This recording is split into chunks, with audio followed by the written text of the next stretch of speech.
Au nom du Père, du Fils et du Saint-Esprit, que la grâce et la paix vous soient données au nom puissant de notre Seigneur Jésus-Christ. Amen.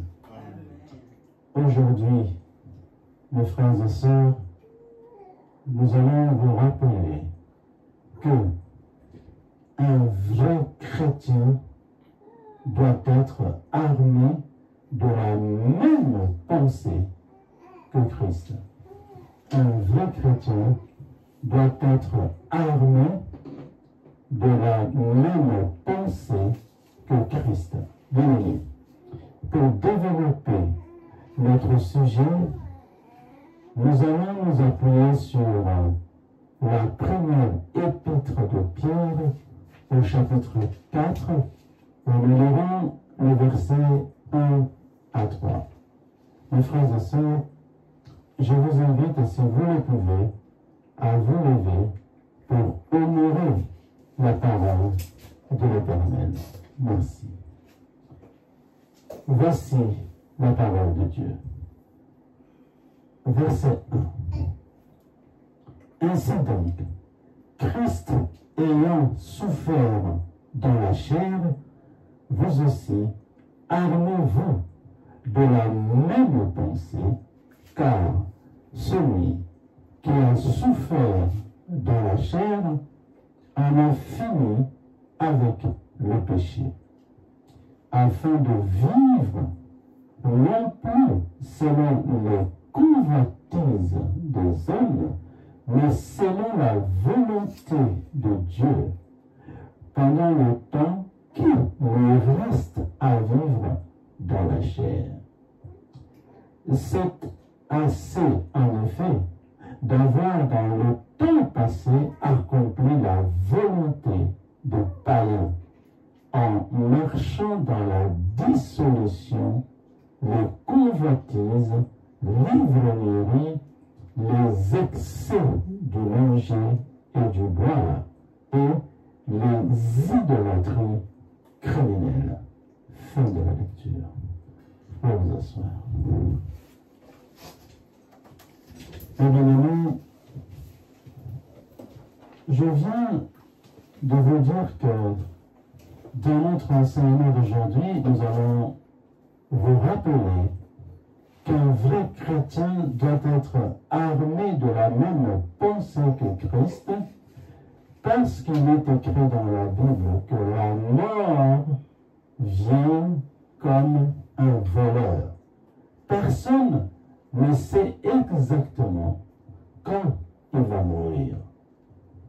C'est pourquoi nous avons trouvé bon de rappeler comment doit vivre un vrai chrétien, afin qu'aucune personne parmi nous, parmi les croyants, parmi celles qui vont écouter bien sûr cet enseignement, ne soit surpris par la mort, au point qu'elle ne puisse se prémunir ou prendre ses précautions efficacement ou dans le temps contre cet imprévu qu'on appelle la mort. Donc, nous allons voir ensemble qui est un vrai chrétien, comment doit-il se comporter, qu'est-ce qu'il doit faire et qu'est-ce qu'il doit éviter. Bref, nous allons vous parler de la pensée dont doit être armé un vrai chrétien, pensée qui le distingue des païens. Bien-aimés dans le Seigneur, si vous accueillez avec foi et mettez en pratique l'enseignement que nous allons partager aujourd'hui, je vous affirme avec conviction que vous marcherez vers l'héritage glorieux de la vie éternelle dans le royaume céleste. Alors, sans plus attendre, allons droit au cœur du sujet. Quelle est donc cette pensée avec laquelle tout véritable chrétien doit être armé? La réponse est la suivante. Un vrai chrétien doit être armé de la même pensée que Christ. Un vrai chrétien doit être armé de la même pensée que Christ. Mes frères et sœurs, le texte que nous avons lu, comme vous l'avez constaté, est un extrait tiré de la première épître de l'apôtre Pierre. Cette épître renvoie, ça c'est le contexte, cette épître renvoie par réflexion une image de l'esprit de l'Église formée par les premiers apôtres et disciples de Jésus de Nazareth. En fait, cette épître ou cette lettre a été reproduite à plusieurs exemplaires entre les années 60 et 64 après Jésus-Christ, pendant que l'apôtre Pierre était à Rome et adressait aux chrétiens des différentes provinces d'Asie mineure où la vaste péninsule située à l'extrémité occidentale de l'Asie, correspondant aujourd'hui à la majeure partie du pays que nous appelons Turquie. L'apôtre Pierre voulait donc encourager ses amis d'Asie mineure à tenir ferme dans leur épreuve ou dans l'épreuve qui les menaçait. Au chapitre 4, d'où nous avons tiré le texte du jour, l'apôtre Pierre a mis l'accent sur l'attitude que doit avoir un chrétien devant la souffrance pour glorifier Dieu. Pour lui, un vrai chrétien doit être armé de la même pensée que Christ.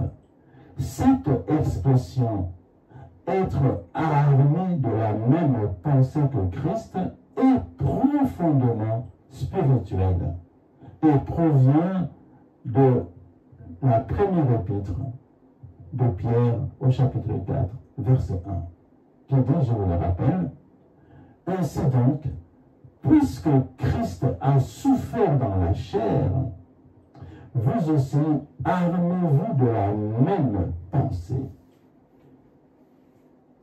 Bien-aimés, quel est le sens spirituel et théologique de cette expression? Frères et sœurs, être armé, déjà ce terme-là, être armé évoque une posture de préparation comme un soldat qui se prépare pour le combat. Mais ici, l'arme n'est pas physique. C'est la pensée de Christ. L'arme, c'est la pensée de Christ. C'est-à-dire sa manière de voir les choses, sa manière de réagir et sa manière de vivre. Voici comment on peut comprendre cette expression. Être armé de la même pensée que Christ, c'est d'abord une préparation mentale et spirituelle. Une préparation mentale et spirituelle, qui veut dire adopter l'attitude de Christ face à la souffrance, à l'injustice, à la tentation. C'est se préparer à vivre selon Dieu, même si cela implique des sacrifices. Ça, c'est la première explication. Deuxième explication, c'est le renoncement à soi-même. Christ a accepté de souffrir pour accomplir la volonté de Dieu. Être armé de sa pensée, c'est être prêt à renoncer à ses propres désirs pour suivre Dieu. Troisième explication, être armé de la pensée de Jésus-Christ, c'est avoir une vision éternelle, une vision éternelle, c'est-à-dire Christ voyait au-delà de la souffrance présente. Il avait une perspective céleste. Être armé de cette pensée, c'est vivre avec l'espérance de la gloire à venir. Quatrième explication, être, n'est-ce pas, chargé de la pensée de Christ, c'est un combat spirituel. Un combat spirituel, c'est-à-dire, en effet, le mot armé suggère une lutte. Le chrétien est appelé à lutter contre le péché, les tentations et les pensées contraires à celles de Christ. En résumé, en fait, c'est une invitation à adopter la mentalité de Christ. Une pensée tournée vers Dieu, marquée par l'humilité, la soumission, la persévérance et l'amour, même dans la souffrance. Aujourd'hui, en bien des endroits, l'Église chrétienne se trouve dans les conditions de l'Église primitive et voire pire. Parce qu'en plus des persécutions, il y a, comme vous le savez, le terrorisme et autres menaces. Alors, pour ne pas être surpris par la mort, l'apôtre Pierre nous demande aujourd'hui d'adopter le caractère d'un bon chrétien. Nous devons donc souffrir dans notre chair comme Christ a souffert dans sa chair en nous privant, je répète, en nous privant de certains plaisirs qui mènent au péché. Exemple, la dissolution. Il faut éviter la dissolution. La dissolution qui est un sentiment qui provoque la séparation, la destruction, l'anéantissement d'un corps constitué d'un groupe de personnes ou de liens organiques qui les unit. Il faut éviter cela. Avoir la pensée de Christ, c'est éviter la convoitise, qui signifie pousser à avoir dans la convoitise, pousse à avoir le désir de posséder et de jouir d'une chose qui le plus souvent appartient à autrui ou est plus ou moins interdite.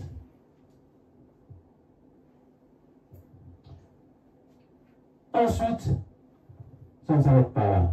Un bon chrétien, un vrai chrétien, doit aussi éviter l'ivrognerie, les excès du manger et du boire, la fornication, les idolâtries criminelles et toutes les autres œuvres de la chair citées dans Galates, chapitre 5, versets 19 à 21. Nous ne devons plus vivre selon les convoitises des hommes. Nous devons vivre selon la volonté de Dieu pendant le temps qui nous reste à vivre sur cette terre. Je vous rappelle que la volonté de Dieu, c'est d'abord ce qui est bon, c'est-à-dire ce qui est avantageux, favorable, utile, convenable, qui procure du plaisir. Ensuite, ce qui est agréable, c'est-à-dire ce qui procure un sentiment de légère gaieté, c'est-à-dire bonne humeur, disposition à rire, de bonheur ou encore de bien-être qui plaît ou qui satisfait. C'est ce qui est agréable.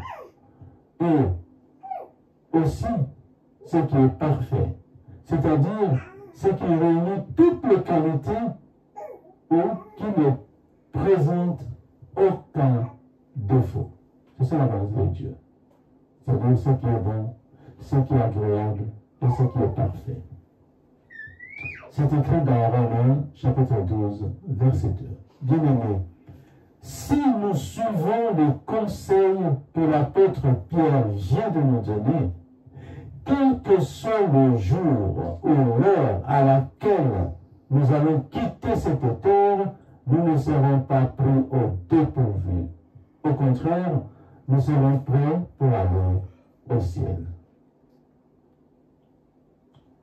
Mes frères et sœurs, pour conclure, je vous rappelle que dans notre enseignement d'aujourd'hui, nous venons de vous parler du caractère d'un vrai chrétien. En fait, pour que nous soyons prêts à aller au ciel le jour où nous allons quitter cette terre, l'apôtre Pierre nous a dit que nous devons souffrir dans notre chair comme Jésus-Christ a souffert dans sa chair en nous privant de certains plaisirs qui mènent au péché. Nous ne devons plus vivre selon les convoitises des hommes. J'insiste, nous devons vivre selon la volonté de Dieu pendant le temps qui nous reste à vivre sur cette terre. Autrement dit, si nous voulons aller au ciel après avoir quitté cette terre, nous devons être armés de la même pensée que Christ. Nous devons être armés de la même pensée que Christ. Cette pensée, je vous le rappelle, est la suivante. Pour en finir avec le péché, pendant le temps qui me reste à vivre sur cette terre, je dois souffrir dans ma chair en vivant non plus selon les convoitises des hommes, mais selon la volonté de Dieu. C'est-à-dire, je dois voir les choses, réagir et vivre comme Jésus de Nazareth a vécu sur la terre. Voilà, mes bien-aimés, ce que nous devons faire. Et que l'Éternel bénisse sa parole au nom puissant et glorieux de Jésus de Nazareth. Amen.